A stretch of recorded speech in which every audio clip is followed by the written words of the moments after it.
Hi everyone and welcome to this video about the UN's actions in peacekeeping. In the past few decades, peacekeeping has been one of the most visible and controversial areas of the UN's work. This is due to several high-profile failures, particularly in Bosnia, Somalia, and Rwanda, that have prompted much soul-searching and analysis. In the early and mid-1990s, the demand for peacekeeping rose dramatically. In 1992, there were several large operations, including Cambodia, Croatia, El Salvador, and Mozambique.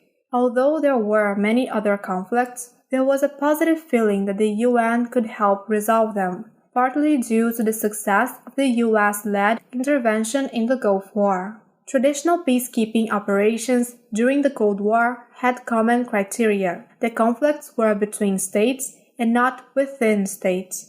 The peacekeepers went in after the fighting was over and with the consent of all parties. They monitored ceasefires and were unarmed or lightly armed, and neutral in the sense that they were not to interfere. The idea was that peacekeepers could help monitor a truce that would allow diplomats to negotiate peace. After the Cold War, many peacekeeping missions became more complex and multidimensional. These second-generation peacekeeping operations had more objectives and involved civilian experts as well as soldiers. Their missions might include collecting arms, reintegrating former combatants, drafting and helping to implement peace treaties, reforming the police, and monitoring elections. The overarching idea is that these missions are not only maintaining peace and security, but also protecting civilians and human rights and helping the countries restore the rule of law. This change coincided with Boutros-Ghali's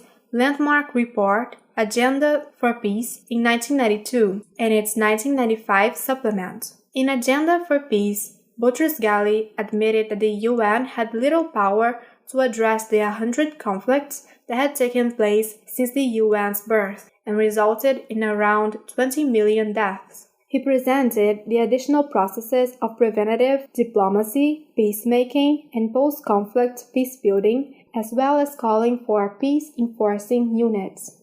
The most different from traditional peacekeeping are the third-generation operations, or what Boutros-Ghali called peace-enforcing. In these cases, the UN may go in without the consent of all parties.